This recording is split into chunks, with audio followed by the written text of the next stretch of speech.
ప్రార్థన చేసుకున్నాం. తలలు వంచండి. దేవుని సన్నిధిలో ఉన్నాం. ప్రియులారా, ప్రార్థన చేసుకున్నాం. ప్రతి వారు ప్రభువా మాతో మాట్లాడు, దేవా మాతో మాట్లాడు,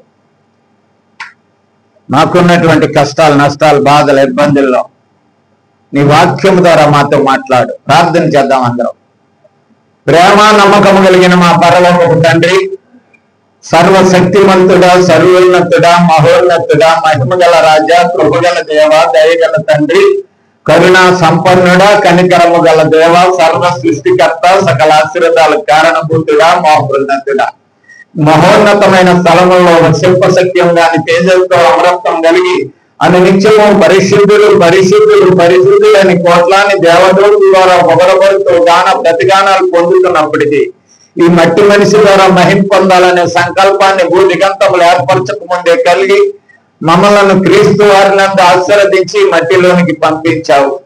మట్టిలోనికి వచ్చిన మా మరణ స్థితి నేరిగి మహిమవంతుడైన యేసు క్రీస్తు వారిని మానవ శరీరాకారంలో ఈ లోకానికి పంపించి ఆయన కల్వరి మీద బలి చేసి ఆయన చిందించిన పరిశుద్ధ నిర్దోష నిష్కలంక రక్తం ద్వారా మా పాప శాప అతిక్రమ దోషాలు కడిగి నాయన ఆయన్ని ఆ సమాధి నుండి లేపి మాకు నాయన ఆ మరణ భయాన్ని తీసివేసి మరణమా నీ ముళ్ళెక్కడ నీ ముళ్ళు విడిచి నాయన విజయోత్సవంతో ఈ లోకంలో ఊరించిన ధన్యత, మరణము పట్ల మాకు ఏ విధమైనటువంటి భయం లేకుండా నాయన మేము ఏ విధమైనటువంటి చింత లేకుండా చేసిన దేవా, నీ అత్యంత ఘనమైన నామానికి వందనాలు తండ్రి. ఇదిగో ఈ దినాన్ని చూడాలని చాలా మంది అనుకున్నారు, కొంతమంది లేకుండా పోయినారు.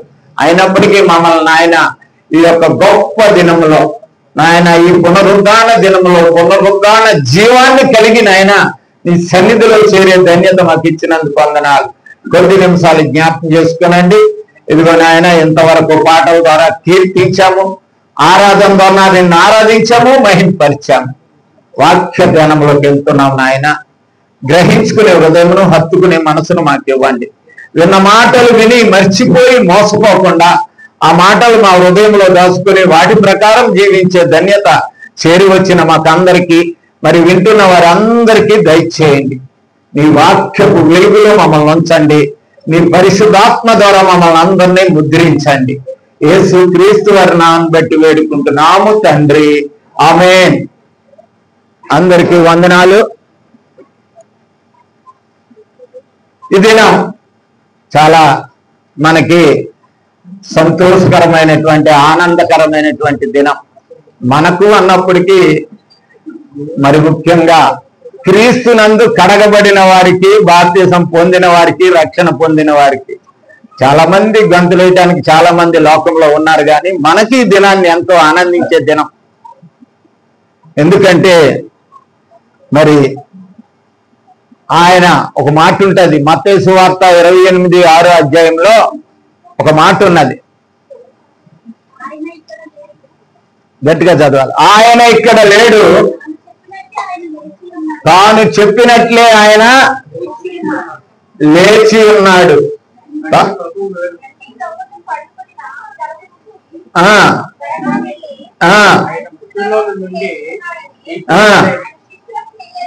తెలియజేయుడి, ఆయన లేచి ఉన్నాడు కదండి. యోబు గ్రంథం అనుకుంటాను, ఒక మాట చూడండి, 14:14 యోబు గ్రంథం 14:14 14 చూడండి ప్రియులారా. మరణమైన తర్వాత నరులు బతుకుదురా. ఏంటండి? మరణమైన తర్వాత నరులు బ్రతుకుదురా.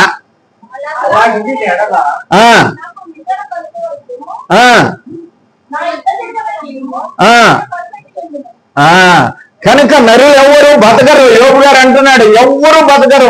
మరణం అయిపోయినప్పుడు ఎవ్వరు బతకరు కదండి. ఎంతో మంది కదండి లోకంలో మరి చాలా మంది చనిపోయినారు. దేశ నాయకులు చనిపోయారు, గొప్పవారు చనిపోయారు, పుణ్యాత్ములు చనిపోయినారు, అనేక మంది దేవుళ్ళు అనబడుతున్న వాళ్ళు అనేక మంది చనిపోయారు. సమాధులు అలాగే ఉన్నాయి, సమాధులు అలాగే ఉన్నాయండి. కావాల్సి వస్తే రోజులు కొబ్బరికాయ కొడుతున్నాడు ఒకడు. సమాధులు లేకపోతే సమాధులు కట్టుకున్న వాళ్ళు కూడా ఉన్నారు ఈ రోజుల్లో. కానీ మరి సమాధి గెలిచిన వాడు యేసు ప్రభు. ఆయన ఒక్కడే సమాధిని గెలిచాడు. ఎందుకు పిల్లల పాటలు పాడు, జయ జయ యేసు సమాధిని గెలిచిన వాడు. సమాధి ఆయన్ని బంధించలేదు. అపోస్తుల కార్యం 2వ అధ్యాయం 24వ వచనంలో ఒక మాట ఉంది, మరణము ఆయనను అసాధ్యము కదండి. వాళ్ళు అనుకున్నారు, వాళ్ళు యూదులు, పరిచయులు, శాస్త్రులు, రోమా ప్రభుత్వము, సద్దుకైలు, అనేక మంది చాలా బోధలు చేశాడు ఈయన. కనుక వీటన్నిటిలోనూ వాళ్ళు ఏమనుకున్నారంటే ఈయన్ని పాతి పెట్టేయాలి, చనిపోయిన తర్వాత తీసుకెళ్లి పాతి పెట్టి పెద్ద బండనెక్కారు. పెద్ద బండ. ఆ యూదుల యొక్క సమాధులు ఎలా ఉంటాయంటే మనలాగా భూమి తవ్వి పెట్టేవాళ్ళు, భూమిలో పెట్టేవాళ్ళు ఏం చేస్తారంటే కొండని ఏం చేస్తారు, తొలుస్తారు. కొండ తొలిసి ఒక గుహలా చేసి దాంట్లో సమాధులు పెడతారు. ఎంతమంది చచ్చిపోయినా ఇంటి వాళ్ళందరినీ కూడా దాంట్లోనే పెడతారు. ఆ ఇంట్లో ఎవరు చచ్చిపోయినా ఆ గుహలోనే పెడతారు. ఆ గుహలోకి ఇంకేమి వెళ్ళి ఏ జీవరాశులు కూడా పోయి దాన్ని ఖరాబ్ చేయకోకుండా పెద్ద బండరాయి ఒకటి దాన్ని ఆ దూరం దగ్గర ఏం చేస్తారంటే నిలబెడతారు. కనుక ఆయన ఆ దూరం దగ్గర పెట్టి ఉన్నప్పుడు ఆయన సమాధి ఏమైపోయిందంట, ఖాళీ అయిపోయింది. ఎక్కడంటే భక్తుడు మత్తయ్య గారు అంటున్న మాట ఏంటంటే ఆయన ఇక్కడ లేడు. ఎందుకు లేడు? ఆయన లేచి ఉన్నాడు. ఏమయ్యాడండి? లేచి ఉన్నాడు కదండి, మరణాన్ని జయించిన వాడు. అందుకే ఆయన లేచాడు కాబట్టి ఆయన దేవుడు. లేచాడు. ఆయన మానవుడెవడు చనిపోయిన వాడు తిరిగి లేవడు. ఆయన దైవ శక్తి ద్వారా ఆయన దేవుడు కాబట్టి ఆయన లేవగలిగాడు. ఈ రోజున క్రైస్తవులు ఏర్పడ్డారు. క్రైస్తవులందరూ ఏర్పడ్డారంటే అవిశ్వాసమే. కొరింథీయులకు రాసిన మొదటి పత్రిక 15వ అధ్యాయం 14వ వచనం చూడండి ప్రియులారా. 14వ వచనం, మరియు క్రీస్తు లేపబడి ఉండిన ఎడల కాదు, ఉండని ఎడల మేము చేయు ప్రకటన వ్యర్థమే. పౌలు గారు అంటున్నాడు కొరింథీ సంఘానికి అంటున్నాడు, యేసు ప్రభు వారు లేచి ఉండని ఎడల మేము చేస్తున్న ప్రకటన గాని మేము బోధ గాని వ్యర్థమే. మీ విశ్వాసము కూడా వ్యర్థమే. ఏ విశ్వాసం ఉందండి మనకి? చెప్పాలి, మీకేమి విశ్వాసం ఉంది? ఏమి విశ్వాసం ఉండాలండి క్రైస్తవులకి? చెప్పండి, క్రైస్తవులకి ఏమి విశ్వాసం ఉన్నది?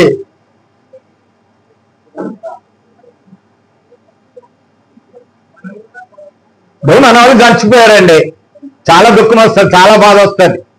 ఎవరు చనిపోయినా, మన ఇంట్లో ఎవరు చనిపోయినా, చిన్నోళ్ళు పెద్దోళ్ళు ఎవరు చనిపోయినా చాలా దుఃఖం వస్తుంది వాళ్ళ గురించి.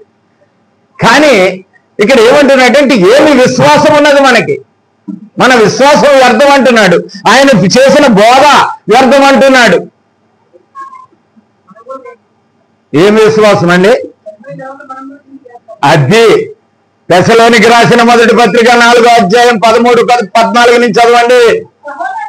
సహోదరులారా, నిరీక్షణ లేని ఇతరులకి ఎవరికి ఈ నిరీక్షణ లేదు, ఈ విశ్వాసము లేదు, ఈ నమ్మకము లేదు.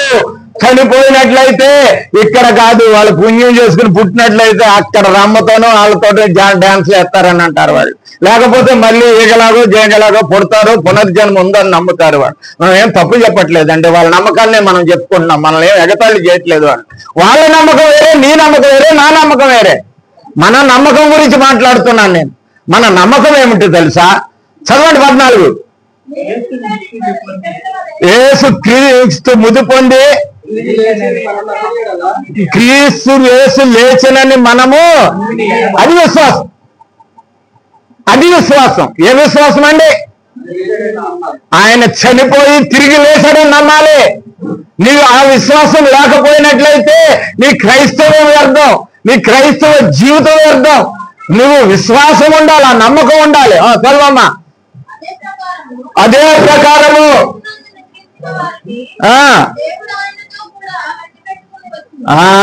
దేవుడు ఆయనతో కూడా, ఆ యేసు ప్రభుతో కూడా వెంట పెట్టుకొని వచ్చిననే విశ్వాసం, నమ్మకం మనకు ఉండాలి.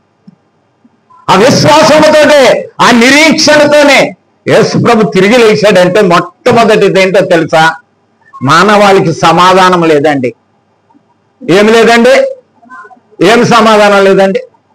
చెప్పండి, ఏం సమాధానం లేదు? కడుపు నిండా కూడు లేదు, కంటి నిండా నిద్ర లేదు, ఒంటి నిండా బడ్డ లేదు, ఉండటానికి ఇల్లు లేదు. ఇదా సమాధానం? చెప్పండి. ఏమిటండి? దేవునితో సంబంధం లేదు. దేవుని సంబంధం ఎరిగని వాడు. ఎఫెసీయులకు రాసిన 2వ అధ్యాయము 11వ వచనం 12వ వచనం చదవండి. తొందరగా చదవాలి.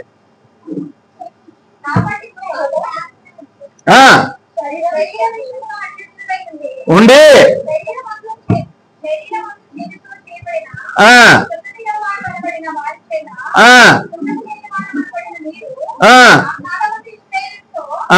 సగ పౌరులు కాక పరదేశులను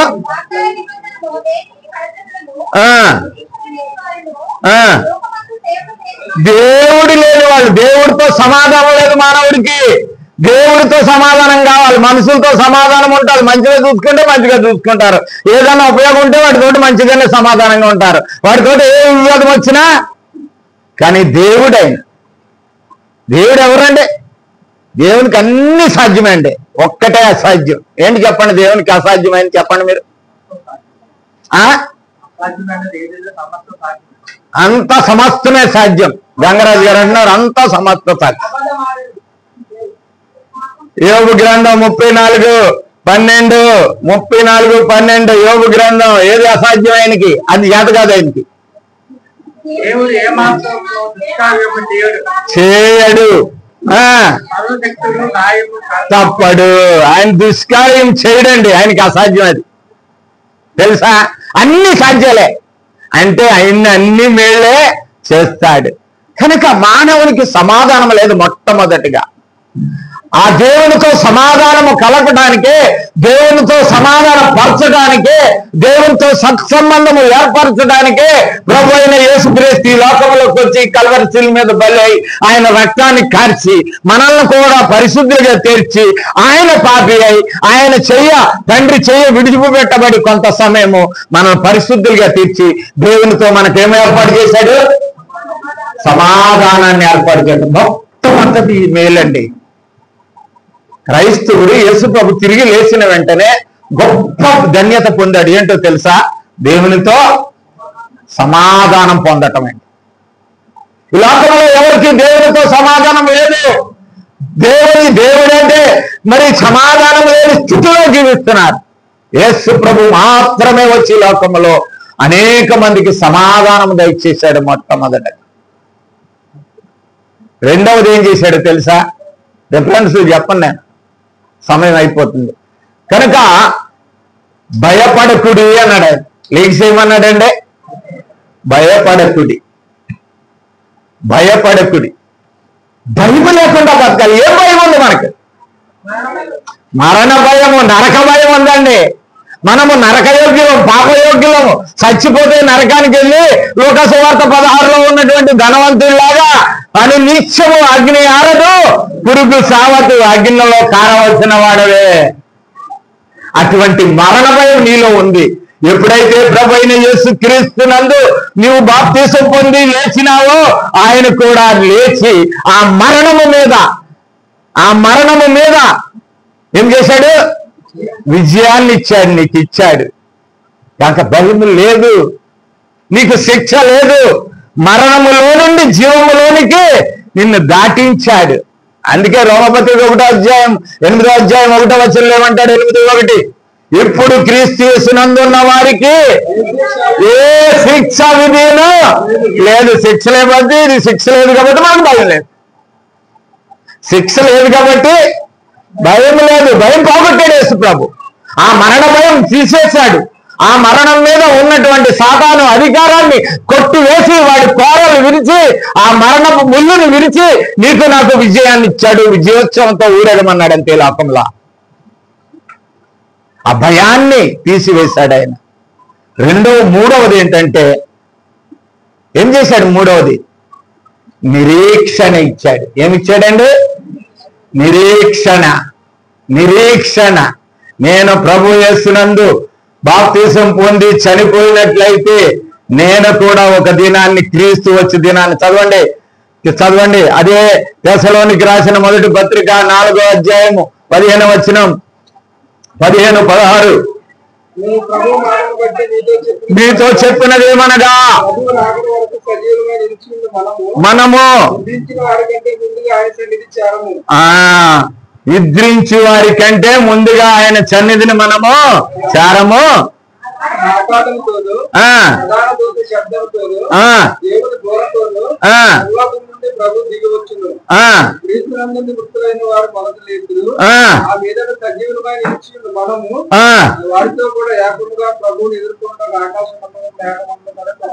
కొనుపోబడుకోము కనుక మనము కూడా ఒక నిరీక్షణ ఉన్నది. క్రైస్తవునికి ఒక నిరీక్షణ ఉన్నదండి. నిరీక్షణ జీవితం క్రైస్తవ జీవితం. ప్రభు అయిన యేసుక్రీస్తు సమాధి గెలిచి మానవులమైన మనము, ఆయన బిడ్డలమైన మనము కదండి. మనం ఎవరం ఇప్పుడు? ఎవరమండి? ఎవరం? గలతీ 3:27. ఎవరు మనం? ఎంతమంది ఉన్నారో దీంట్లోని? వాళ్ళందరూ చదవండి. క్రీస్తులోనికి బాప్తిసం పొందిన మనమందరము క్రీస్తును ధరించుకున్నాము కదండి. ఇప్పుడు ఎర్ర సొక్కా వేసుకున్నాడు అనుకో, ఆయన ఎర్ర సొక్కా వేసుకున్నాడు, తెల్ల సొక్కా వేసుకుంటే తెల్ల సొక్కా వేయడం అంటారు. ఇప్పుడు మనం ఎవరిని ధరించుకున్నాం? ఎవరు మనం? క్రైస్తవులము, క్రీస్తు వారం. మనము క్రీస్తు వారం అండి. ఇప్పుడు కొరింథీయులకు రాసిన 2వ పత్రిక 5వ అధ్యాయము 8వ వచనంలో మాట అంటాడు అపోస్తలుడు పౌలు గారు.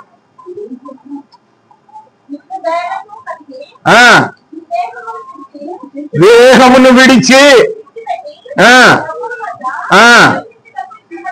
ఇష్టపడుచున్నాము, ప్రభువునందు ఉండవలసిన వాళ్ళము, ఆయన యొద్ద ఉండటానికి. ఆయన ఎక్కడున్నాడో అందుకే చెప్పాడు ఆయన, నేనుండు చోట మీరు ఉండులాగన నేను వెళ్ళి మీకు స్థలము సిద్ధపరుస్తున్నాను గనక నేనుండు చోట మీరు ఉంటారు. చదవమ్మా. కావున దేహమందునను దేహమును విడిచినను ఆయనకిష్టులై ఆపేక్షించుచున్న ఒక నిరీక్షణ ఉన్నది. ఒక ఆశ, నిరీక్షణ క్రైస్తవులకు ఉంది. ప్రభు అయిన యేసుక్రీస్తు 3 ప్రధానమైనటువంటి మరి ఒక గొప్ప వరాలు మనకిచ్చాడండి. యేసు ప్రభు లేచాడు అంటే కదండి, ఆయన లేవటం ఒక గొప్ప ఆశ్చర్యం. అందుకే ఈ లోకమంతా ఎవ్వరు కూడా ఈ లోకంలో చనిపోయిన వాళ్ళు తిరిగి లేవలేదు. కానీ ఒక్క యేసు ప్రభు మాత్రమే తిరిగి లేచినటువంటి మృత్యుంజయుడు, జయశాలి. ఆయన ఒక్కడే మరణాన్ని గెలిచాడు. కనుక మనము జ్ఞాపకం చేసుకుందాం. ఈ రోజున ఈస్టర్ అంటారు. ఈస్టర్ అంటే మనందరికీ తెలుసు. ఈస్టర్ అనే పదం బయట ఎందుకు కూర్చుంటున్నారు? బయట కనుక గమనించండి. కనుక ఈస్టర్ అంటే ఏమిటంటే వసంత కాలము అని అర్థం. ఈస్టర్ అంటే ఏంటమ్మా? వసంత కాలం. ఈ కాలంలో వసంత కాలం ఇది ఈస్టర్ కాలం. ఏప్రిల్ నెల, మేసాన్ నెల, యూదుల క్యాలెండర్ ప్రకారం మేసాను నెల. కనుక ఈ నెల అంతా వసంత కాలం ఉంటుంది. మన భారతదేశీయులు కూడా కొంటారు. శాకాంబరి దేవి అని ఒక నార్త్ ఇండియాలో చేస్తారు. మీరు ఎక్కువగా చూసుంటారు. ఎక్కువ కూరగాయలతోటి, పళ్ళులతోటి అలంకరిస్తారు. ఎక్కడన్నా మీరు ఫిగర్లో బొమ్మలు కానీ చూసుంటారు మీరు. ఎందుకంటే పంటలు పండినప్పుడు ఆ పంటలు తీసుకెళ్లి వాళ్ళకి ఇస్తారు. వీళ్ళు ఎక్కువగా జర్మనీ వాళ్ళకి, జపాన్ జర్మనీ వాళ్ళే చేసేవారు ఇది. కనుక ఆ దేశంలో భాషలో దీన్ని ఈస్టర్ అన్నారు. ఈస్టర్ బైబిల్లో కూడా మరి పాత మరి ఇబ్రు మరి అలాగే మరి అరబిక్ భాషలో రాసినటువంటి బైబిల్లో లేదు, కానీ మరి కింగ్ జేమ్స్ వెర్షన్ లో ప్రొద్దున అయ్యగారు నేను చూసినాం. ఒక అపోస్తుల కార్యం కింగ్ జేమ్స్ వెర్షన్ మీ దగ్గర ఎవరన్నా ఉంటే ఇంటికి వెళ్ళినాక అపోస్తుల కార్యం 12వ అధ్యాయం 4వ వచనంలో చూడండి. ఒక్క మాట మాత్రం ఈస్టర్ అని ఉంటుంది. కనుక వాళ్ళు అనువదించారు, కానీ బైబిల్లో ఈస్టర్ అని ఉండదు. ఎందుకంటే ఇంగ్లీష్ బైబిల్లో కూడా తెలుగు బైబిల్లో కూడా. కానీ పాస్ ఓవర్ అని ఉంటుంది. పస్కా అంటే ఏంటండి? పస్కా అంటే సాగిపోవుట. ఈ పండగ గుర్తేంటో తెలుసా మీకు? ఈస్టర్ పండగ గుర్తేంటండి? మన దేశంలో చేయరు, కానీ ఇతర దేశాల్లో బాగా చేస్తారు ఈస్టర్ పండుగ. కోడిగుడ్లు అండి దీనికి సింబల్. కోడిగుడ్ల మీద రంగురంగులు బొమ్మలేసి రంగులతో దుద్ది కోడిగుడ్లు పంచుకుంటారు ఒకరినొకరు. దానికి సింబల్ గా ఒక కుందేళ్ళు పెడతారు. వాళ్ళు పచ్చదనానికి గుర్తు, పసిరికి గుర్తు. కుందేలు పసిరిలో మేస్తున్నట్టుగా వేస్తూ ఉంటారు. ఎందుకు చెప్తున్నానంటే కనుక గుడ్డులో ఉన్నది ఏమిటంటే జీవం అని వాళ్ళ అర్థం అన్నమాట. కనుక ఈ ఈస్టర్ అనే మాట అన్నిటికంటే మనం అనుకోవాల్సిన మాట ఏంటంటే పునరుద్ధాన దినం. యేసుక్రీస్తు పునరుత్థానము. చనిపోయిన ఆయన తిరిగి అదే శరీరాన్ని ధరించుకొనుట. ఏ శరీరాంతో అయితే చనిపోయినాడో ఆ శరీరాన్ని తిరిగి పొందటాన్ని పునరుద్ధాన అంటారు. కనుక ఈ పునరుద్ధాన దినము గురించి మనము కొన్ని విషయాలు జ్ఞాపకం చేసుకుందాం. కొన్ని విషయాలు అపోస్తుడైన పౌలు రోమియోలకు రాసిన పత్రిక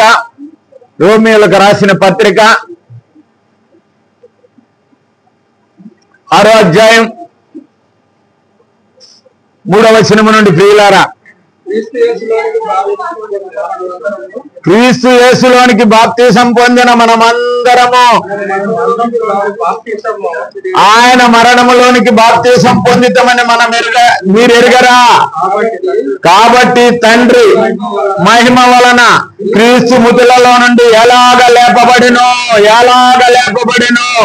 అలాగనే మనమును నూతన జీవము పొందిన వారమై నడుచుకున్నట్లు మరణములో పాలు పొందుటకై ఆయనతో కూడా వాటి పెట్టబడితే. ఒక సాదృశ్యం, ఇది ఒక సాదృశ్యం. యేసుక్రీస్తు వారు ఎలాగ మరణించారో మనము కూడా బాప్తిసం ద్వారా ఏం చేయబడ్డామంటే మరణించి పాతి పెట్టబడ్డాం. నిన్న 4 పిల్లలు మన దగ్గర, యవనస్తులు 4, అందరికీ తెలుసు. చిన్న పిల్లలు 4 ఉన్నారు ఇక్కడ. పసిబిడ్డల వాళ్ళు ఇప్పుడు ఏం తాగుతున్నారు? వాళ్ళు ఇప్పుడు పాలనే వాక్యము తాగుతున్నారు. వాళ్ళు పాలనే వాక్యాన్ని సేవిస్తున్నారు వాళ్ళు. కనుక ఆ పసిబిడ్డలు 4 నిన్న బాప్తిసం పొందారు. మనకి ఏ రోజు? శుక్రవారం. 4 పిల్లలు. కనుక ప్రియులారా, అది వాళ్ళు పొందినటువంటి బాప్తిసం దేనికి సాదృశ్యం అంటే 3వ వచనంలో అంటాడు, క్రీస్తులో మరణములోనికి బాప్తిసము పొందాము. ఆయన ఏ విధంగా మరణించాడో వీళ్ళు కూడా బాప్తిసంలో మరణించారు. మరణించిన వాళ్ళు ఏం చేస్తారంటే మరణించిన వాళ్ళని ఏం చేస్తారంటే ఇలా చెయ్యి కూడా చూపెడుతున్నాను, చెప్పలేదు. పాతి పెడతారు. ఏం చేస్తారంటే పాతి పెట్టేస్తారు. మరణించే వారిని పాతి పెట్టేస్తారు కదా. లోతుకంతా పాతి పెట్టేస్తారు. లోతుకంతా ఆ కిందకంట పాతి పెడతారు. ఎందుకు పాతి పెడతారంటే కుక్కలు నక్కలు పెట్టుకోకుండా. రేపు పొద్దున్న యేసుప్రభు వచ్చేటప్పుడు మొన్నసారి చెప్తాను నేను, పాతి పెట్టే వాళ్ళు మొఖాలు ఎట్టెడతారంటే క్రైస్తవులు చెప్పండి మీరు. సుబ్బారావు గారు ఎటు పడమడికి వెళ్తారు. ఆయన కరెక్ట్ చెప్పాడు. తూర్పు కడతారని ఈయన అన్నాడు. దేనికి ఇది ఏది కరెక్ట్ చెప్పండి మీరు? పడమటే కరెక్ట్. ఎందుకు చెప్పాలి? ఎందుకు తెలుసా? వచ్చేది ఎవరు? నీతి సూర్యుడు వస్తున్నాడు.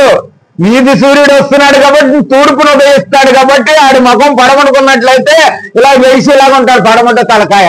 ఆయన చూస్తుంటాడు, ఆయన వేసిన వెంటనే వేసిపోతాడు. ముందు మా వాళ్ళు ఇస్తాడని ఆచరణకే. కానీ తప్పు పని ఏం చేస్తున్నారంటే వీళ్ళు సమాధిలో పెట్టినట్టు మాత్రం గట్టి స్ట్రాంగ్ అయిన పెట్టులు పెడుతున్నారు.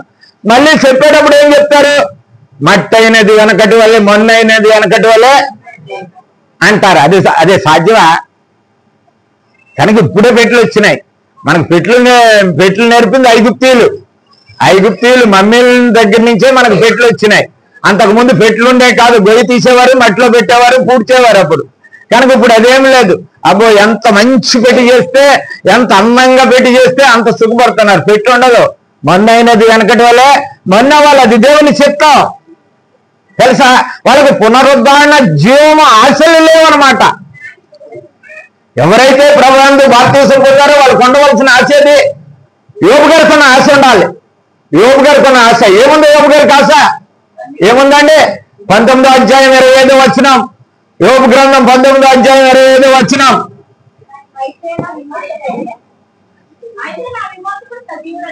అయితే నా విమోచకుడు సజీవుడనియు, తరువాత ఆయన భూమి మీద నిలుచుననియు నేను ఎరుగుదును. ఇది ఏమవుతుందండి? శరీరము సిగుకిపోతుంది, కుళ్ళిపోతుంది, మట్టిగా మారిపోతుంది. మట్టితో చేయబడిన శరీరము మట్టిగా అయిపోతుంది. అప్పుడు ఎవరిని చూస్తాం? కనుక ఈ శరీరముతో ఎలాగొస్తుందండి? మరి మళ్ళీ శరీరం రావాలి కదా. ఈ శరీరంతో మళ్ళీ లేపుతాడు ఆయన. అందుకే దాన్ని పునరుద్ధానం అన్నారు. పునరుద్ధానం అంటే ఉన్న శరీరాన్ని ధరించుకొని రావటం. ఏ శరీరములతో అయితే నువ్వు మట్టిలో పడవేయబడ్డాము, పాతి పెట్టబడ్డాము, అదే శరీరంతో తిరిగి లేవాలి. అది పునరుద్ధానం. మరి అలా కుళ్ళిపోద్ది కదా, చివుకుపోయింది కదా, పురుగులు పట్టేసింది కదా, ఎముకలు కూడా తెల్లటి నల్లబడిపోయినాయి కదా. ఎస్కేలు ఒక సాదృశ్యం ఇచ్చాడు. 36, 26, 36 చూడండి ఒకసారి. ఎస్కేల్ గ్రంథం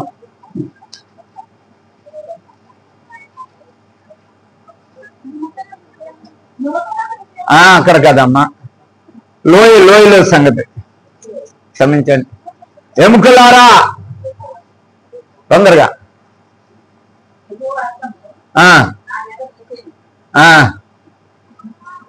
చదువమ్మా.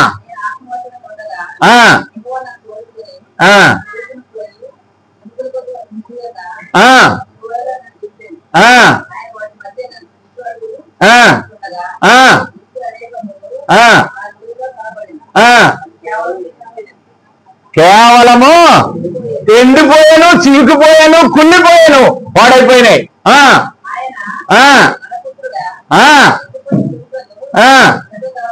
బ్రతకగలవా? అది నీకే తెలియనని ఎస్కేల్ చెప్తున్నాడు.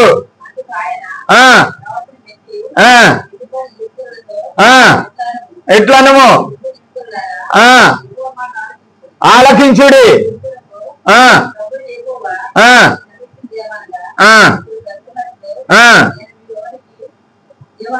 జీవాత్మను మీలోనికి ఎవరికి దేంట్లోకండి? ఎముకలలోనికి కుళ్ళిపోయి చివికిపోయి పాడైపోయిన ఎముకలలోకి. మన ఎముకలు కూడా అలాగే వస్తాయండి. ఇప్పుడు నువ్వు రక్షణ పొందినా, బాప్తిసం పొందినా, క్రీస్తునందు నిరీక్షణ కలిగి బ్రతికినా నిన్ను కూడా పాతి పెడతారు, నన్ను కూడా పాతి పెడతారు. మనం అందరం కుళ్ళిపోతాం, ఎముకలు కూడా పాడైపోతాయి. ఆయన మాట, ఆయన స్వరము రాగానే ఏం జరుగుతుంది? ఆ ప్రవచనం చదవమ్మా.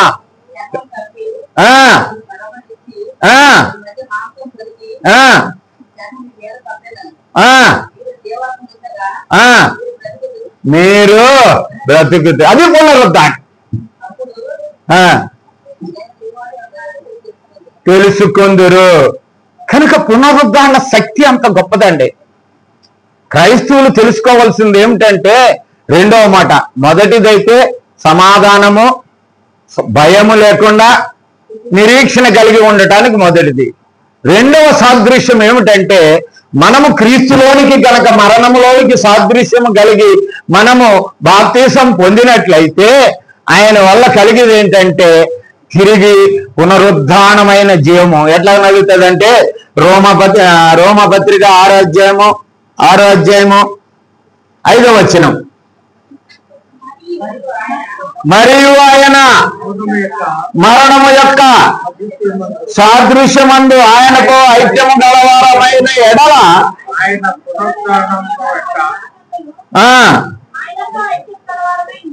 ఆయనతో కూడా మనము ఐక్యము గలవారమై ఉందుము. ఐక్యము గలవారము ఉంటాం.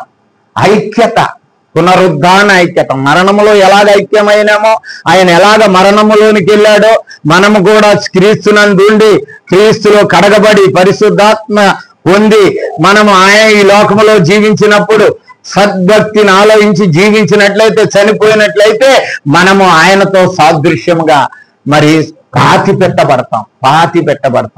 ఆ మరణం యొక్క సాదృశ్యం అంటాడు అది కదండి. మనము సాదృశ్యముగా ఆయనలో ఐక్యతను సూచించుకుంటుంది. మనము ఉంచబడుట 3వ వచనములో ఏమంటాడంటే క్రీస్తులోనికి, అంటే క్రీస్తులోనికి ఉంచబడుట మరి తీసుకురాబడుట, మరి లేదా మరణములో ప్రవేశించుట, మరణంలోనికి తీసుకురాబడుట, అనేక అర్థాలు ఉన్నాయండి. మరణంలోనికి అనగా నీటిలోనికి కాదండి. బాప్తిసం పొందిన వారు నీటిలో ములుగుతున్నారని అనుకోండి. ఎవరిలోనికి వెళ్తున్నాం? మనము క్రీస్తు యేసులోనికి వెళ్తున్నాం. మనం క్రీస్తు యేసు సాదృశ్యం. మనకి క్రీస్తు యేసులోనికి బాప్తిసం పొందుతున్నాం మనం. అది సాదృశ్యం. ఆయన ఎలాగ చనిపోయాడో మన బాప్తిసం కూడా అదే విధంగా ఉన్నట్లయితే మన పునరుద్ధానము కూడా అదే విధమైన సాదృశ్యం. చదవండి కంప్లీట్ గా మాట. అది కాదు, 5వ వచనం అయ్యారు.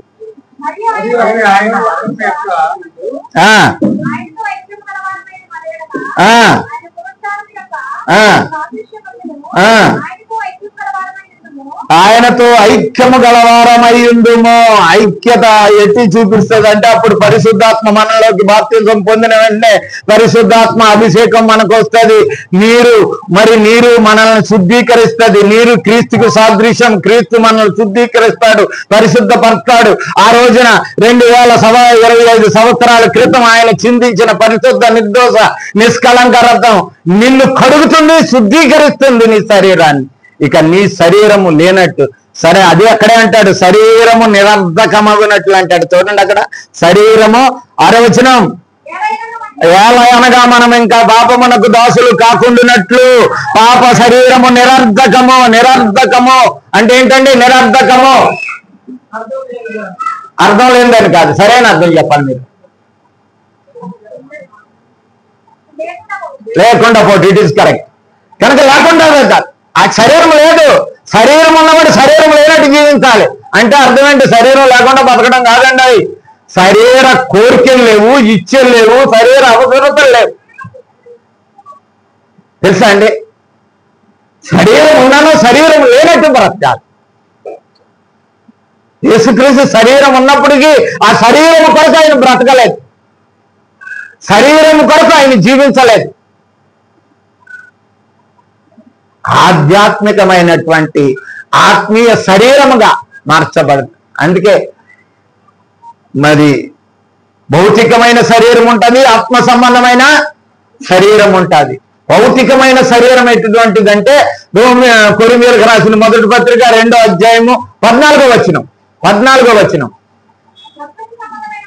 ప్రకృతి సంబంధమైన మనుషుడు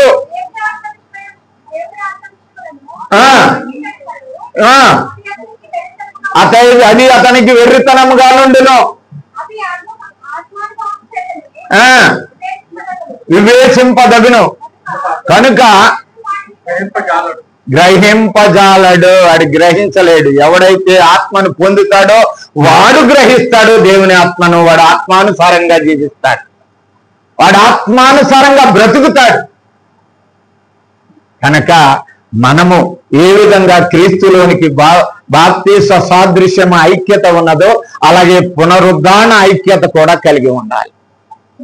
ఆయన పాతి పెట్టబడి మరి ఎలా వేశాడండి? కొరింథీయులకు రాసిన మొదటి పత్రిక 15వ అధ్యాయం 55 కాదు 54 అనుకుంటాను ప్రియులారా. చూడండి 50 నుంచి చదివేమ్మా ఒక్కసారి, అందరూ వింటారు.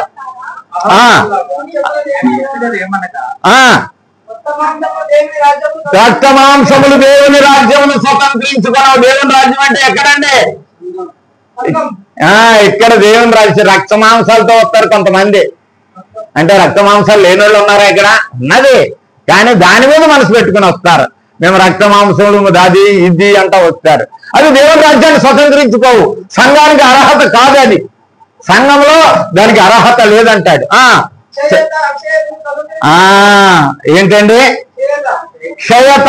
క్షయత అంటే క్షయత అనగా అంటే క్షయమయ్యేది. క్షయం అంటే నాశనము. నాశనమయ్యేది అక్షయతను కొనవలసి ఉన్నది.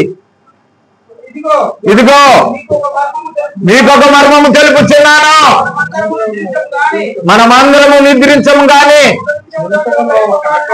ఎప్పుడు ప్రభు అయిన యేసుక్రీస్తు రెండవ రాకడలో మనం కనుక సజీవ లెక్కలో ఉన్నట్లయితే అప్పుడు యేసు ప్రభు రాకడలో ఒక్క క్షణ మాత్రములో మనం ఏమవుతామంట?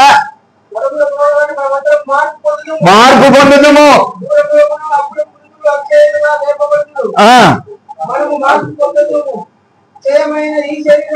అది ఇది కావాలి. క్షయమైన ఈ శరీరము, నాశనమై కుళ్ళిపోయి చివుకుపోతున్నటువంటి ఈ శరీరం ఉన్నది చూసావా?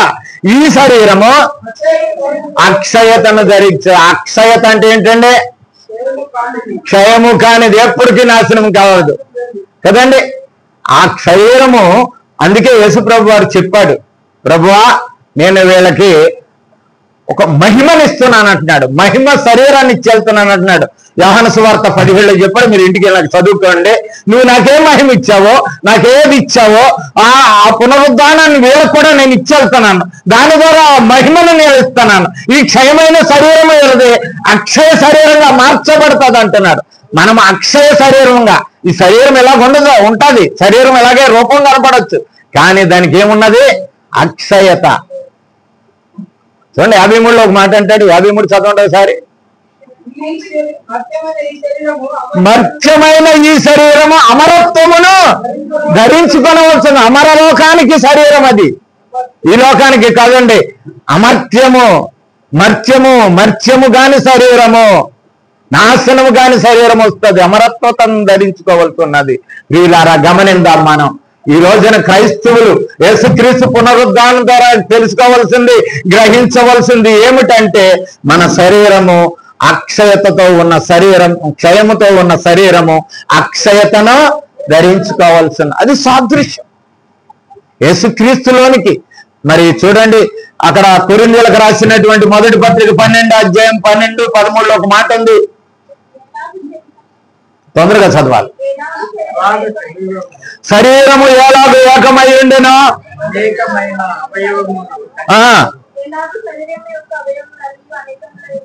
ఉన్నాను, అలాగే క్రీస్తులో మనము కూడా ఒకే శరీరముగా ఉన్నామని అర్థం. మనము కూడా క్రీస్తులోనికి, మరణములోనికి బాప్తిసము, అలాగే ఆయనలో సాదృశ్యమైన పునరుద్ధానం పొందినట్లయితే మనము కూడా ఆయనలో ఉన్నాం, క్రీస్తులో ఉన్నాం. పునరుద్ధానం మనకేం చేస్తుందంటే క్రీస్తులో ఉన్నవారిగా చేస్తుంది. క్రీస్తులో ఉన్నటువంటి ఆ మహిమను నీకు కూడా ఈ లోకంలో ఉండగాని. అందుకన్నాడు అందరూ పాపం చేసి దేవుడు అనుగ్రహించు.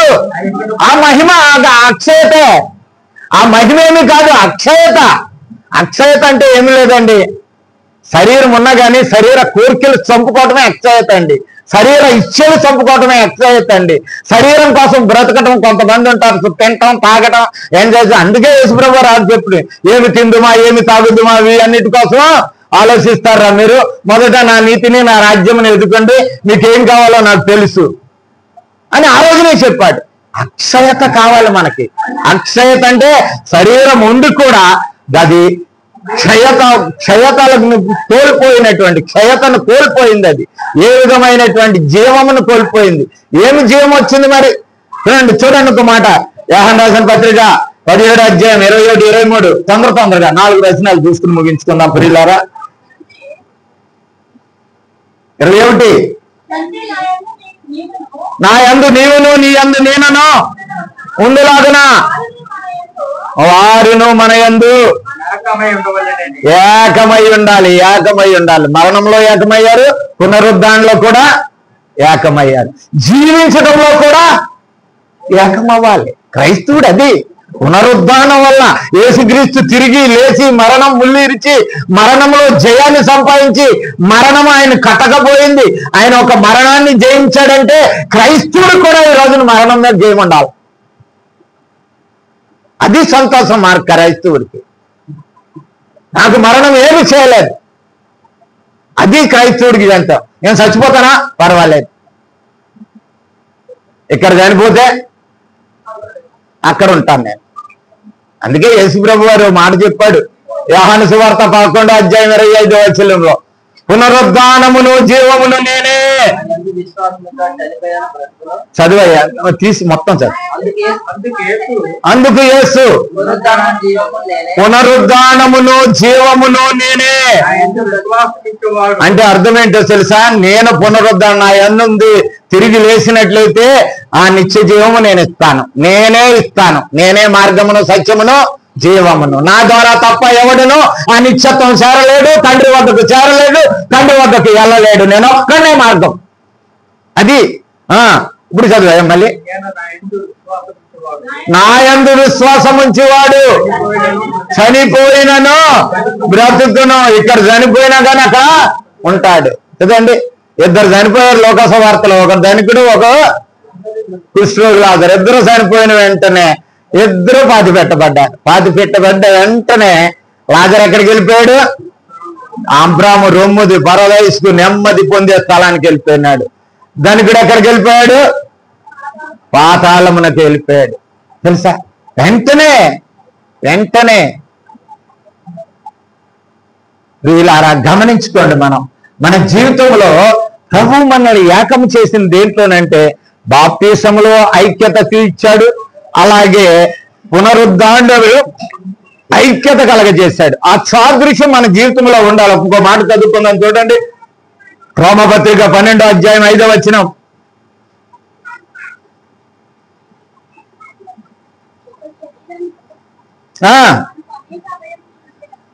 మన ఒక శరీరంలో అనేక అవయవములు ఉండినను ఒకటే పని ఎలాగుండెనో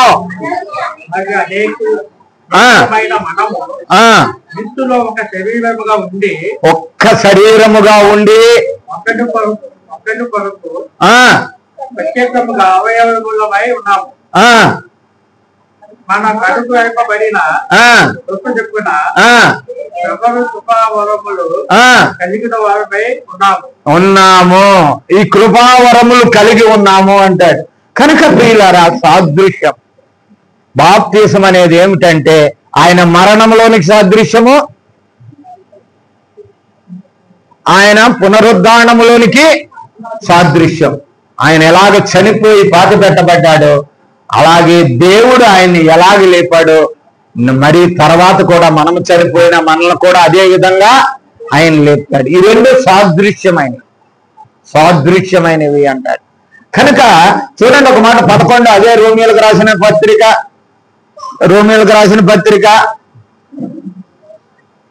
తొందరగా 11వ వచనం 6:11.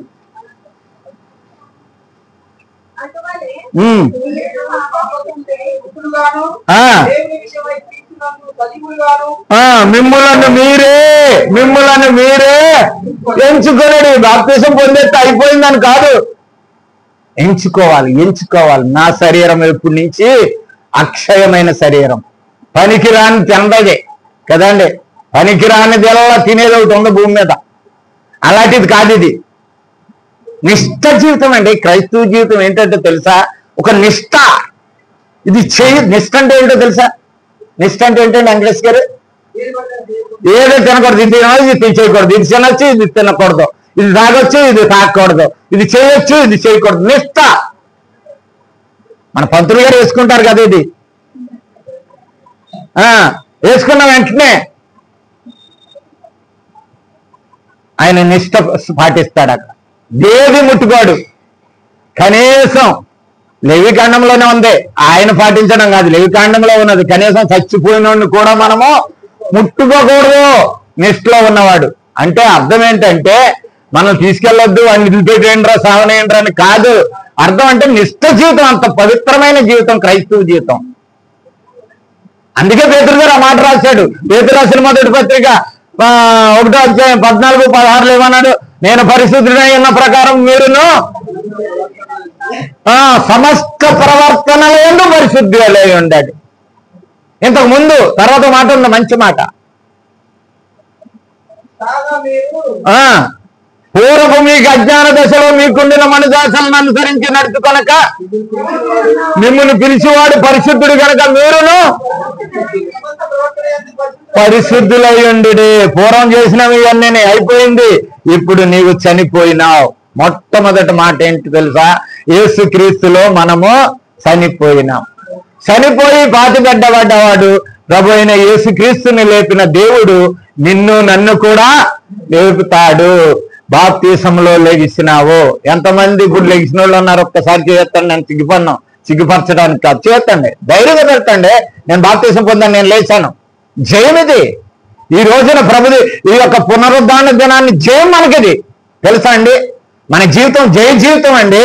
ప్రభు నీ కొరకు ఆ మరణాన్ని తీసేశాడు. ఈ రోజు నుంచి మరణము ముళ్ళు విరిచేశాడు నీ కొరకు, నా కొరకు. ఆయన జయశాలిగా ఈ భూమి మీద ఆయన జయశాలిగా ఈ రోజు వరకు అనేక మందితో కొనసాగిస్తున్నాడు. కనుక మనం గుర్తించుకోవాలి ప్రియులారా, మనకు వరకు ప్రభు అయిన యేసుక్రీస్తు తిరిగి లేచాడంటే విజయాన్ని మనకు ఇచ్చాడు. ఏం చేయాలి? మనం హాయిగా దుప్పడేసుకుని మంచిగా ఏసి పెట్టుకుని హాయిగా పండుకోవాలా? ఏం చేయాలండి? ఏం చేయాలి? ఆయన ఊరేగిస్తాడు. నువ్వు అసలు జీవితే కదా, ఆయన ఊరేగించడానికి సిద్ధంగా ఉన్నాడు. నువ్వు పల్లకిగా ఉంటే కదా, నువ్వు పల్లకిగా ఉంటాను. పల్లకి అంటే తెలుసా మీకు? ఎంతమందికి తెలుసు పల్లకి అంటేనే? ఆ రోజులు రాజుల కాలంలో ఉండేది. మా సైడ్ కూడా మా చిన్నప్పుడు పల్లకలు ఎక్కించేవారు. పెళ్లి కూతుర్ని పెళ్లి కొడుకుని ఆ పక్కన ఈ పక్కన ఎక్కించి మోసేవారు. ఇద్దరు ఊరేగించేవారు, ఊరంతా తిరిగేవారు. పల్లకి అంటారు దాన్ని కదండి. నువ్వు పల్లకి అవ్వాలి, నువ్వు ఈ రోజున పల్లకి అవ్వాలి. ఎవరికి పల్లకి అవ్వాలి? నువ్వు కొరింథీయులకు రాసిన 2వ పత్రిక 2వ అధ్యాయము మా ద్వారా డిఫరెన్స్ చెప్పమ్మా. 14 మా ద్వారా ప్రతి స్థలమందును క్రీస్తును గూర్చిన కనపరుచుచు, ఆ జ్ఞానము కనపరుస్తూ ఉండాలట.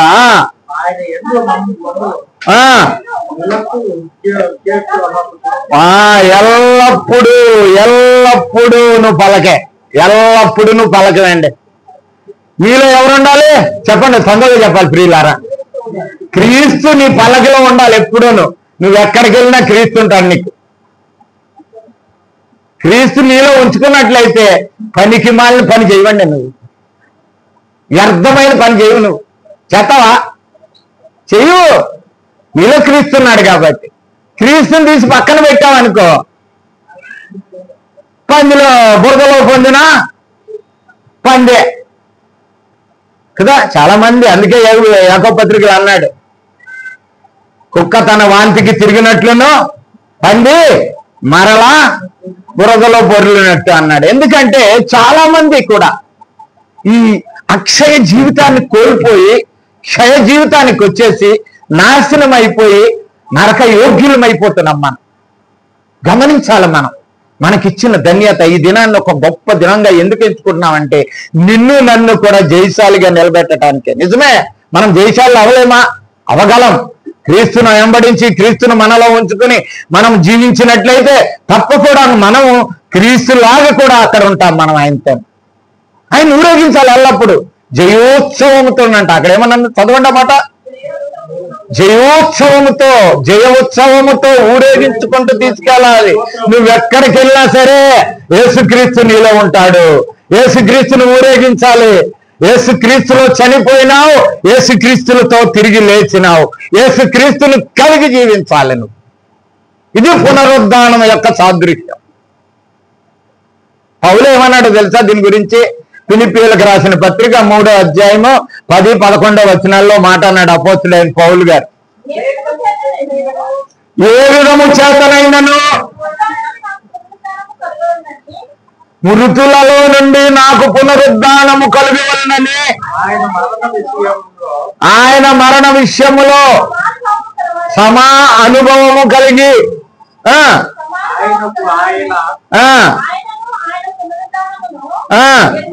ఎరుగు నిమిత్తము పునరుద్ధాన శక్తి ఏంటో, పునరుద్ధాన జీవమేలో ఎరగాలనుకుని ఏం చేశాడంట ఆయన కష్టాలన్నీ అనుభవించాడు. అందుకే ఆయన ఎన్ని దెబ్బలు తిన్నాడంట? కొరింథీయులకు రాసిన పత్రిక 11లో అంటాడు, చదవద్దు, ఒకటి తక్కువ దెబ్బలు తిన్నాడు. ఆయన హింసింపబడ్డాడు, అనేక శ్రమలు అనుభవించాడు. ఆయన ఏమన్నాడు తెలుసా? ఏదేది చదవండి అక్కడ అదే మాట 11. ఎరుగు నిమిత్తము నష్టముతో సమస్తమును నష్టముతో నష్టపరుచుకొని పెంటతో సమానంగా, పెంట అంటే మన అందరికీ తెలుసు, కనపడితే చాలు అంటారు, నోట్లోది కూడా మింగం. కానీ కొంతమంది ఏదో అంటారు చూడు, కనపడితే చాలు నాకేస్తారు. వాళ్ళు అక్షయులు కాదు, వాళ్ళు క్షయులు, నాశనానికి యోగ్యులు వాళ్ళు. యేసుప్రభు ఈ లోకములో నాలో పాపం ఉన్నదని మీలో ఎవరైనాను సాటగలరా అన్నాడు ఆయన. అటువంటి జీవితం జీవించడానికే ఆయన ఈ పునరుద్ధాన విజయాన్ని నీకు నాకు ఇస్తున్నాడు ఆయన ఈ దినాన్ని. గమనించాలి, ఆయనతో మనం సమాన అనుభవం, మన నూతన సృష్టి అండి. మనం 2 కొరింథీ 5:17 అంటాడు, ఎవడైనాను క్రీస్తునందున్న ఎడల వాడు నూతన సృష్టి. మళ్ళీ అక్కడ మాట ఉందో తర్వాత. ఎప్పుడు నూతన సృష్టి అవుతాడు? పాతవి గతించినప్పుడే. పాతవి అలాగే పెట్టుకుని లోన కుళ్ళిపోతా ఉండి బయటికి మంచిగా జీవిస్తున్నాం, మంచిగా ఉంటాం అనుకో, కాదు, నీ కుళ్ళితనం పోద లోన నుంచి కదండి. లోనది అదే ఉంది. ఏమన్నాడో తెలుసా వాళ్ళని? సున్నము కొట్టిన సమాధులు, పైకి బలి అలంకరణ, బలి వేస్తాడు సున్నానికి. లోనేముంటది సమాధిలోనూ? కుళ్ళిన ఎముకలు, కుళ్ళిన శరీరం ఉంటుంది. మానవ జీవితం కూడా అంతే భయంకరమైనటువంటి సున్నము కొట్టిన సమాధి. ఎలాగుండాలంటే పాతవి గదించాలి, పాతవి తీసివేసుకోవాలి. పాతది అబద్ధం ఆడతావా తీసేసుకో, చెడ్డ మాటలు మాడుతున్నావా తీసేసుకో, పాతదంతా గతించిపోవాలి. అప్పుడు నూతన సృష్టి అవుతావు నువ్వు. పాతవి గతించను సమస్తమును కొత్తవాయను అని అంటది. సమస్తమును కొత్తవాయను, అది పునరుద్ధానం అంటే. పునరుద్ధాన జీవితం అంటే అది తీసేసుకోవాలి. అది కనుక గమనించాలి ప్రియులారా, గమనించాలి. మనం ఒక్కొక్క మాటను చూసుకున్నాం చూడండి. కొరింథీయులకు రాసిన మొదటి పత్రిక 15వ అధ్యాయం 42-44.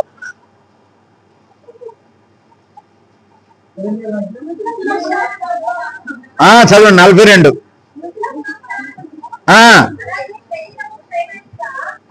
విత్తబడి క్షయమైనదిగా విత్తబడి అక్షయమైనదిగా లేపబడును. క్షయమైనదిగా విత్తబడుతుంది. బాప్తిసంలో క్షయమైన శరీరంగా విత్తబడాలి, అక్షయమైన శరీరంగా లేపబడాలి.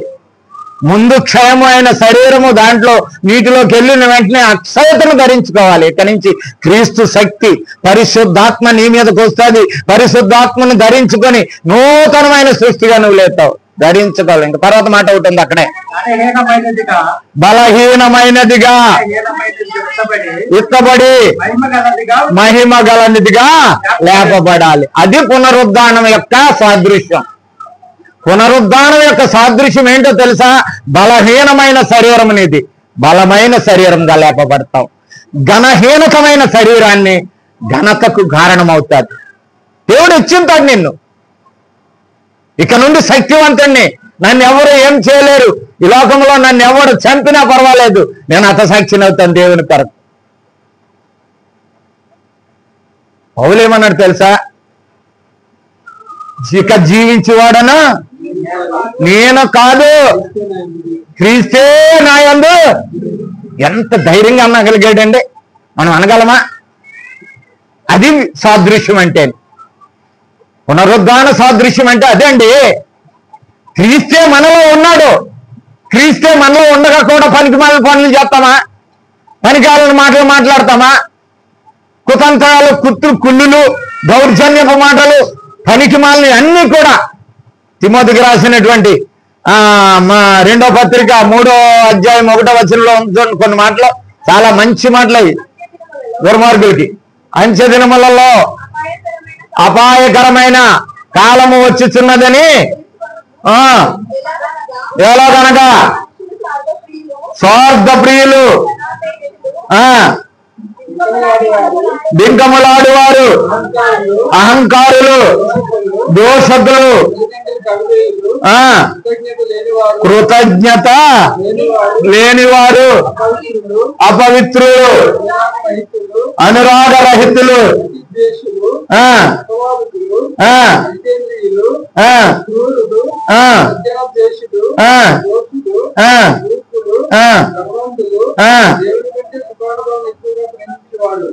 ఎక్కడ రాశాడండి ఇది?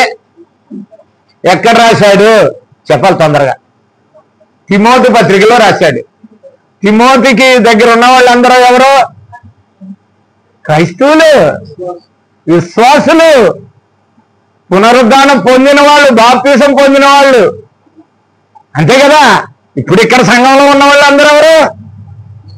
వాళ్ళు కూడా వాళ్ళకే చెప్తున్నాడు. ఉండి దాని శక్తిని, దేని శక్తిని? క్రీస్తు శక్తిని ఆశీర్వదించకూడదు అన్నవాళ్ళు. ఒక క్రీస్తు శక్తి ఎక్కడుందో తెలుసా? ఎక్కడుందండి?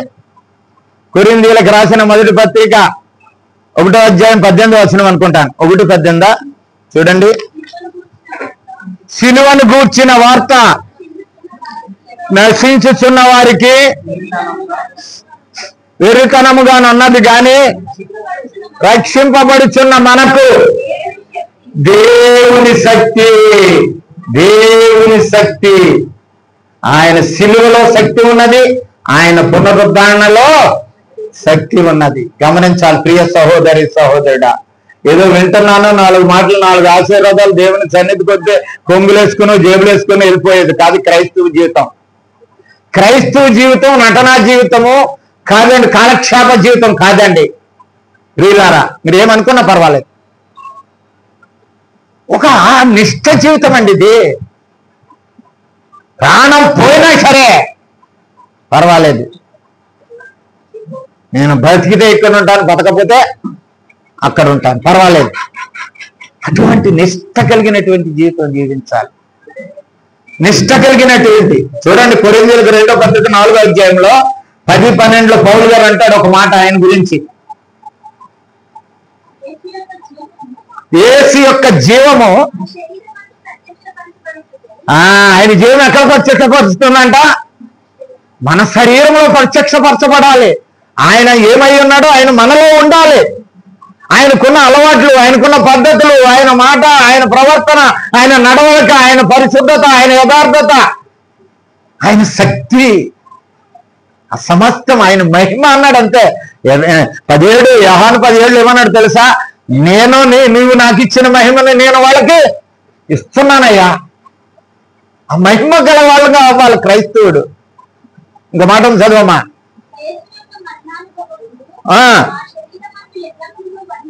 ఎల్లప్పుడూ నువ్వు వసించుకుపోవచ్చున్నావు. వసించుకోవటం అంటే నివసించుకుపోవటం అండి. వసించుట అంటే నివసించుట. వసించుకుపోవటం అంటే ఆ జీవాన్ని మనలో ఉంచుకొనుట అని అర్థం. మన భాషలో చెప్పాలంటే ఆ జీవాన్ని మనలో ఉంచుకోవాలి. యేసుక్రీస్తును మనలో ఉంచుకోవాలి. యేసుక్రీస్తు మనలో ఉంటాడు. చదువమ్మ, ఇంకో మాట ఉంది. ఎలాగనగా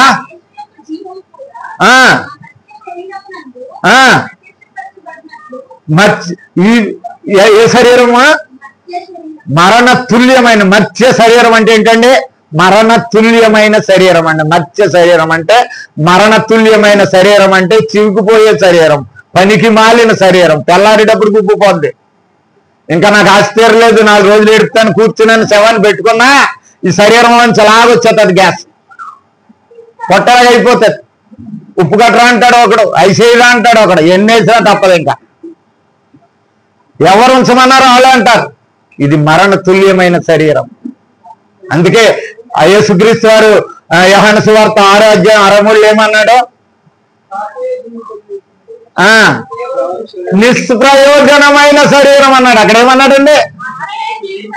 నిష్ప్రయోజనమైన శరీరము. ఈ శరీరము నిష్ప్రయోజనమైనది. ఇది శక్తివంతంగా చేయటానికే ప్రభు అయిన యేసుక్రీస్తు సమాధి చేయబడి తిరిగి లేచాడు. ఇది శక్తివంతంగా చేయటానికే నీ కొరకు నా కొరకు ఆయన సమాధి నుండి తిరిగి లేచాడు.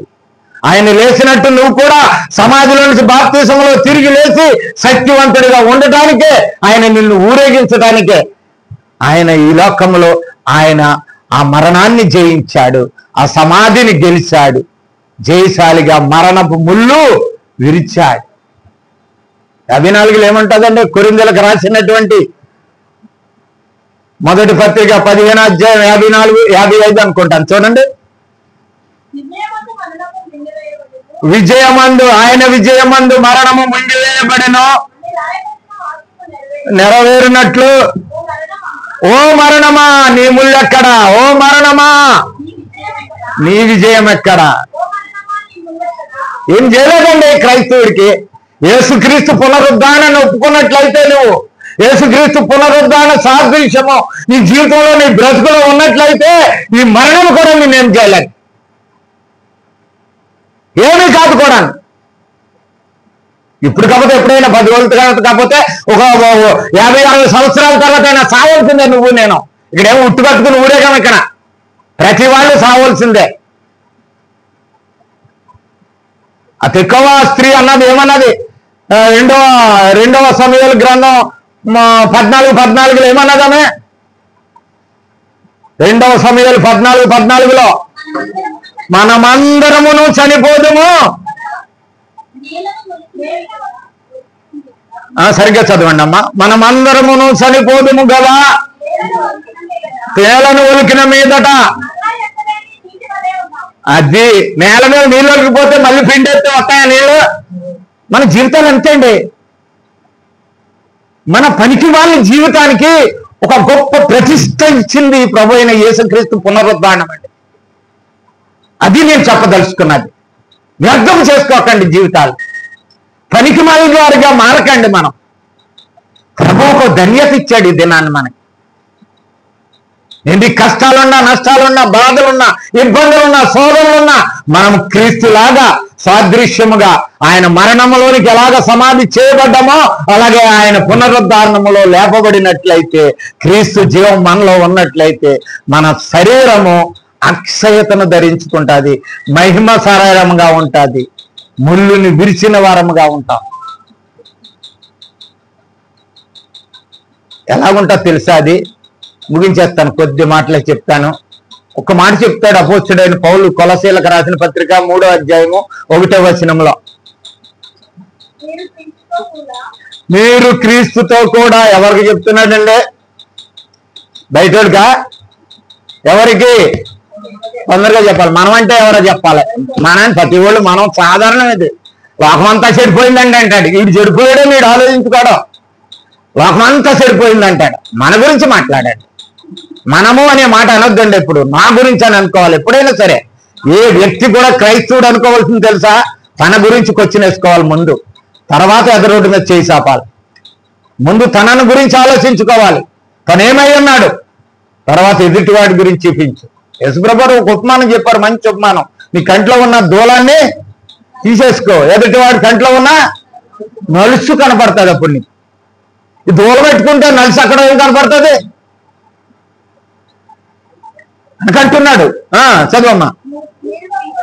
మీరు క్రీస్తుతో కూడా లేపబడిన వారైతే పైనున్న వాటినే వెతుకుడి, పైనున్న వాటినే వెతుకుడి.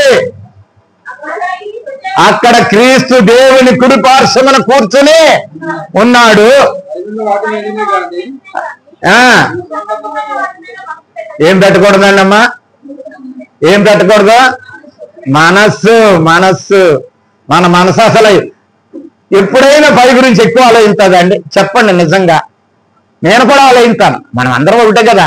నువ్వు నేను చెడ్డపాపని అయితే మీరు చిన్న పాపి, అంతే కదా లెక్క. పాపి లెక్క. పాస్ట్ పాపి, విశ్వాసులు పాపి, ఆడపాపి, మగ పాపి, అందరం పాపులే కదా మనం కదా. అందరం సమానమే. ఎవడికి కాదు పెద్ద పొడుచుకునేవాడు ఎవడు లేడు ఇక్కడ. పోటీ కదా నేను కదా. ఎవడును లేడు, ఒక్కడును లేడని చెప్పేశాడు ఆయన యథార్థంగా కదా. నిజం చెప్పండి, మన మనసు ఎక్కువ ఎక్కడ ఉంటుందండి? ప్రార్థన చేస్తే చాలు, అయ్యా నన్ను కాపాడు, నాకు ఇచ్చిన జీవాన్ని బట్టి వందనాలు, నన్ను సజీవులుగా ఉంచినందుకు వందనాలయ్యా, నువ్వే కాపాడుతున్నావయ్యా. చచ్చిపోతే దెబ్బ? నువ్వు చచ్చిపోతే లోకానికి లోటా, ఆయనకి లోటా? చెప్పండి. మనం రియల్ మాట్లాడుకుందాం ప్రియులారా. నేనేం తప్పున మనం చచ్చిపోమని అంటలేదండి. కాదు, మనం చేసే మనసు ఎక్కడ ఉంటుంది అంటున్నాను. మన మనసు ఎక్కువ శరీరం మీద, లోకం మీద ఉంటుందండి.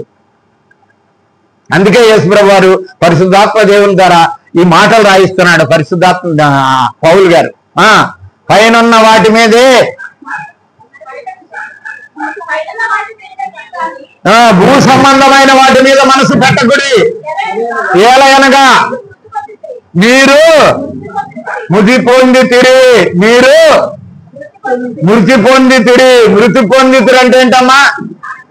మృతి పొందితిరి అంటే చనిపోతే అంటే ఎట్లా ఉంటారు? ఎప్పుడైనా బతికొండగా లెగ్ పీసులు బాగా తింటాను అనుకో. నేను ఇప్పుడు లెగ్ పీసులు బాగా పీస్తాను అనుకో. నేను చచ్చిపోయినా నా కొడుకు మా బాబు చాలా కష్టపడ్డాడు అని చెప్పేసి చచ్చిపోయినా నా కాళ్ళు కాడ గిన్నెలో పెట్టి లెగ్ పీసులు పెట్టాడు అనుకో. వీళ్ళు వచ్చేసిన తర్వాత అర్ధరేతుగా లెగ్స్ తినేస్తానా? నేను తినేస్తానా? మా తమ్ముడు బొంబాయిలో ఆయన ఉంటాడు, చాలాసార్లు చెప్పాను మీకు. ఆయన ఎప్పుడు 24 hours ఇదే పని. ఆయన పొద్దున్న 6 గంటలకు మొదలెడతాడు, సాయంత్రం రాత్రి 12 గంటల వరకు దాహానికి పుచ్చుకుంటానే ఉంటాడు. ఆయన చనిపోయాడు. ఆయన ఊరంతా గోరేగం, బొంబాయిలో గోరేగంలో పెద్ద పేరు, రాజు సేట్ అంటారు. ఆయన లంబూ సేట్ అని కూడా అంటారు. బాగా హైట్, నాకంటా ఇంకొక అడుగు ఎక్కువ. లంబూ సేట్ అంటారు ఆయన, నా తర్వాత డాడే. కనుక ఆయన చనిపోయినప్పుడు నేనే వెళ్ళాను. వెళ్తే వాడు అందరూ చనిపోతే ఆ పెట్టులో తీసి ఒక్కొక్కటి జేబులో తీసి దాంట్లో వేస్తున్నాడు, జేబులో తీసి దాంట్లో వేస్తున్నాడు. ఏంటి చెప్పలే? ప్రతి జీవితంలో ప్రతి మాట కూడా మన జీవితానికి గుర్తు రావాలండి. ప్రతి సన్నివేశం కూడా మన జీవితానికి ఒక బోధ. అది ఎవరిదైనా సరే బోధ. అది వాళ్ళు ఏంటి తెలుసా? బతికొండగా నాకు ఎంత తాపించాడో రాజుసేటు. ఇప్పుడు ఈ క్వార్టర్ వేయటంకి ఎంత బోధ ఏముందని క్వార్టర్ తీసేవాడు, మూత తీసేవాడు, డబ్బాలో వేసేవాడు. ఎందుకు? మేము అందరం వెళ్ళిపోయిన తర్వాత, అడవిడి పోయిన తర్వాత నెమ్మదంగా తాగుతాడు కూర్చున్నాను, అంతే కదా. ఆయన తాగుతాడా? ఎందుకు? ఆ మాటే కావాలి నాకు. చెప్పినా మన భాషలో చెప్పండి తల్లి. చచ్చిపోయాడు వాడు. ఏమయ్యాడు? చనిపోయాడు. నీవు కూడా నేను కూడా చనిపోవాలి. మొట్టమొదట చనిపోకపోతే క్రైస్తవ్యంలో లేవవు, పునరుద్ధానం ఉండదు. చచ్చిపోతే పునరుద్ధానం, చనిపోకున్నాడు పునరుద్ధానం ఏంటంటే? చనిపోనాడు పునరుద్ధానం ఏంటి? చచ్చిపోకుండా పాతి పెడతారా? చచ్చిపోతేనే పాతి పెడతారు. చచ్చిపోతేనే బాధపడతారు. చచ్చిపోతేనే దేవుళ్ళు లేపుతాడని. మనం చనిపోవాలి. శరీర ఇచ్చలు, శరీర కోరికలు, శరీర అవయవాల నిమిత్తం మనము చనిపోవాలి. అందుకే అంటున్నాడు. చూడండి 5వ వచనం చూడండి, అక్కడే దాచబడి ఉన్నది. చదవమ్మా, గట్టిగా చదువు తల్లి. ఈ అవయవములు, భూమి మీద ఉన్న ఈ అవయవములు జారత్వమును. జారత్వం అంటే ఏంటంటే, చాలా మందికి చెప్పినా నేను. జారత్వం అంటే ఏంటి? ఫిజికల్ గా తీసుకోవద్దు ఎప్పుడు కూడా. జారత్వం అంటే ఏంటి? పెళ్ళైన స్త్రీ కానీ, పెళ్ళైన పురుషుడు కానీ, పెళ్లిగానాలతో వెళ్ళేది జారత్వం అంటారు యాక్చువల్లీ అది. కానీ అసలు భౌతికంగా ఏంటి తెలుసా? రక్షణ పొంది లోకంతో స్నేహం చేయటం. లోకం ఉన్న వాడితో స్నేహం చేసి వాడి పద్ధతులు, వాడి అలవాట్లు, వాడి స్థితులు అలవర్చుకోవటమే జారత్వం. జారత్వమును కామగ్రత. కామ అంటే కోరిక వాంచండి. కోరిక తీవ్రమైన వాంఛ ఏమిటంటే కామ వాంఛే. భయంకరమైనది కామ వాంఛ. మనకు పేపర్లో వస్తూనే ఉన్నాయి ఎంత భయంకరులు తయారయ్యారో.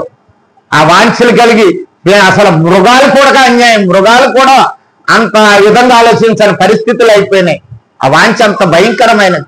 ఈ రోజునే లేదు, ఆ రోజు నుంచి ఉన్నది అది. ఆ రోజు నుంచి ఆ వాంఛ మానవుల్లో గరుడు గట్టిపోయి ఉన్నది. చదవమ్మా. దురాశను, ధనాపేక్షను చంపివేయుడి, అవిధేయుల మీదకి వచ్చును. అవిధేయుల మీదకి వచ్చును. కనుక మనము మొట్టమొదటిగా సమాధానము దేవునితో, యేసుక్రీస్తు తిరిగి పునరుద్ధానం లేవటంతో సమాధానము, భయమును పోగొట్టుట. మూడవది నిరీక్షణ కలిగి ఉంటుట. రెండవది ఏంటంటే పునరుద్ధాన సాదృశ్యం. మరణ సాదృశ్యం ఉంటే పునరుద్ధాన సాదృశ్యం. పునరుద్ధాన సాదృశ్యం పొందిన వాళ్ళు ఎలా ఉండాలో నేను చెప్పేసిన కనుక ఇంకొక మాట చెప్పి ముగించేస్తాను నేను. కనుక మరి యేసుక్రీస్తు తిరిగి లేవడం ద్వారా మనల్ని ఏం చేశాడంటే రోమాపత్రిక 4:25 ఏమన్నా తెలుసా? రోమా 4:25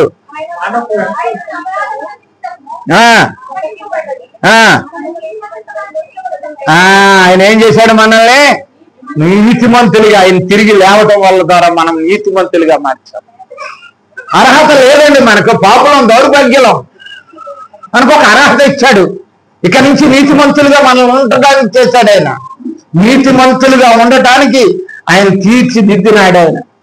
ఆ యొక్క పరలోకము ధన్యత కూడా మనకి ఇచ్చాడు ఆయన. చూడండి, ఇంకొక మాట ఉంది. పేతురు రాసిన మొదటి పత్రిక 1:4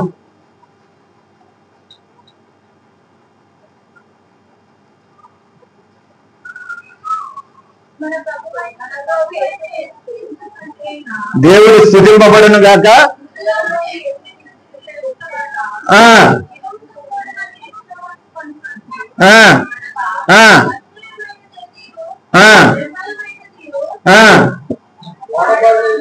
వాడబాడనిది అయినా స్వాస్యం ఇచ్చాడండి. స్వాస్యము ఏమిటండి ఆ స్వాస్యం? చెప్పండి. యేసుప్రభు లేవటం ద్వారా ఒక స్వాస్యం. స్వాస్యం అంటే ఏంటండి? తండ్రి సంపాదించింది వచ్చేదాన్నే స్వాస్యం అంటారు. ఏమిటా స్వాస్యం? పరలోకపు స్వాస్యం. యేసుక్రీస్తు తిరిగి లేవటం ద్వారా ఆయనలోనికి బాప్తీసం పొందిన నీకు రోమాపత్రిక 8:17 అంటాడు. చూడండి ఒక మాట, 8:17. మనము పిల్లలమైతే వారసులము, దేవునితో క్రీస్తుతో కూడా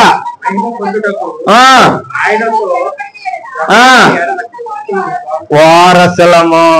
మనకు పరలోకంలో హక్కు ఉందండి. యేసు ప్రభు తిరిగి లేవటం ద్వారా పరలోకంలో హక్కు ఇచ్చాడు. ప్రియ సహోదరి సహోదరుడా, ఈ దినాన్ని యేసు ప్రభు పునరుద్ధాన దినము నీ జీవితం పునరుద్ధానమైందా? పునరుద్ధానముగా నువ్వు మార్చుకోగలిగావా? పునరుద్ధాన స్థితిని కలిగి ఉన్నావా నువ్వు? ఒక్క మాట చూడండి.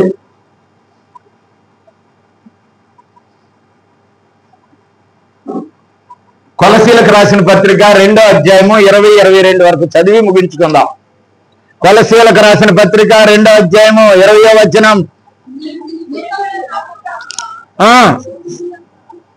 చదవమ్మా, గట్టిగా చదువు.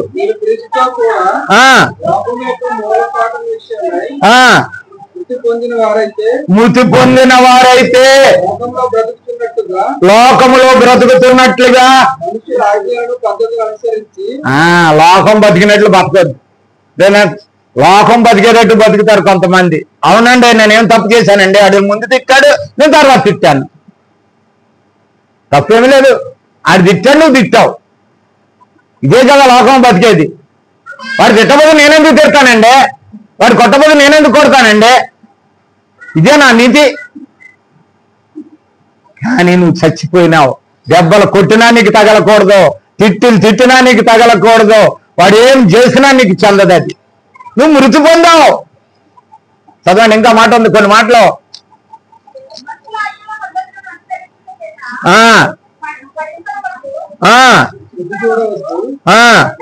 ముట్టవద్దు, లోబడనేలా,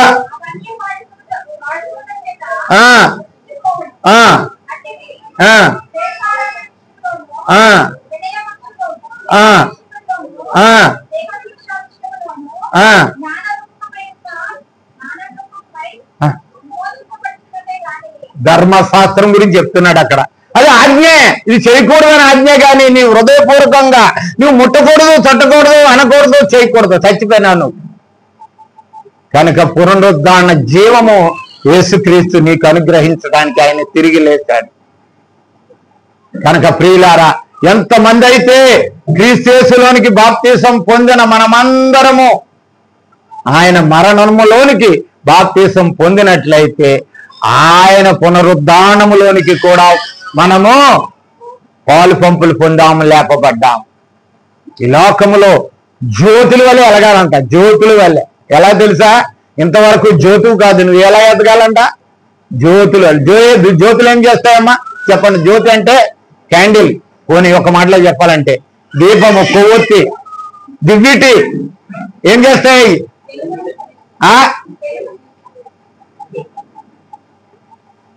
దానియేలు గ్రంథం 12వ అధ్యాయం 2వ వచనంలో మాట అంటాడు, బుద్ధిమంతులైతే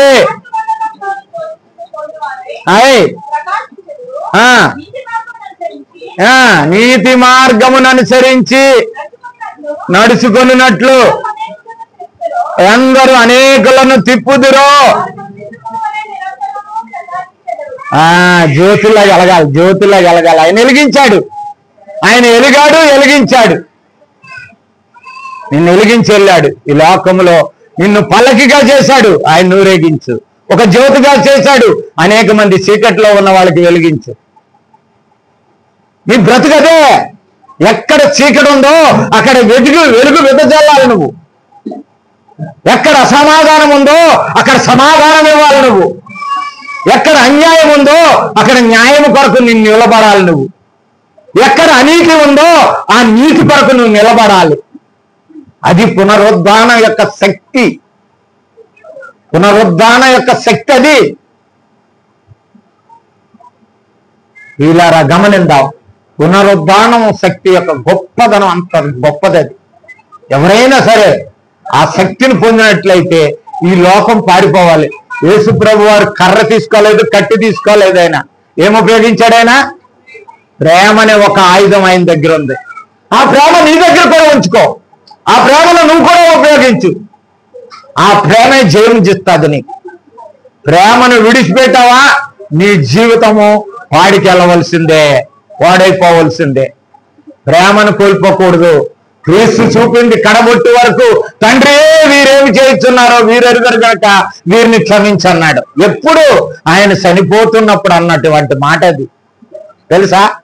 ఆయన చనిపోతున్నప్పుడు అంటున్నాడు, ఎందుకులే పోతాను, నేను పోయేవాడిని పోతాను, వాళ్ళు ఎలా పోతారో పోతారు అనుకోలేదు. అప్పుడు కూడా ప్రేమ అంత గొప్పదండి. ప్రేమ అంత గొప్పది. శత్రువుని ప్రేమించు, శత్రువుని ప్రేమించమన్నది. నువ్వు పక్కోటి తోటి బాగానే ప్రేమిస్తావు, నిన్ను బాగా పలకరించేవాడు ప్రేమిస్తావు. ఎవరిని ప్రేమించాలి? పునరుద్ధరణుడైన వాడు శత్రువుని ప్రేమించాలి. అది పునరుద్ధరణ జీవితం. యేసుక్రీస్తు నీకు లోకంలోకి ఇచ్చిన ఆసక్తి, ఆ శక్తి అంత గొప్పదండి. ఏదైతే నాకు ఈ లోకంలో స్థానం ఉందో ఆ స్థానాన్ని పెంటతో సమానంగా ఎంచుకున్నాను అన్నాడు పౌలు. ఎందుకు అనుకుంటున్నావు నువ్వు? ఘనత వద్దు, గొప్పతనం వద్దు, నాకు అర్హత వద్దు. ఇల్లు లేదు పౌలుకి, ఇల్లు లేదు, ఆస్తి లేదు.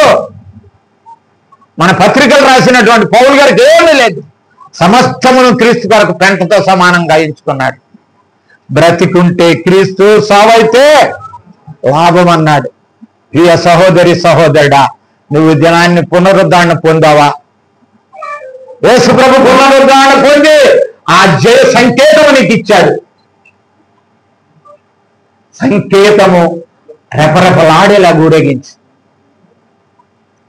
ఆ పునరుద్ధరణ శక్తి చేరువచ్చిన మీ అందరికీ ప్రభు అయిన యేసుక్రీస్తు ద్వారా మనందరికీ అనుగ్రహించును గాక. ఆమేన్.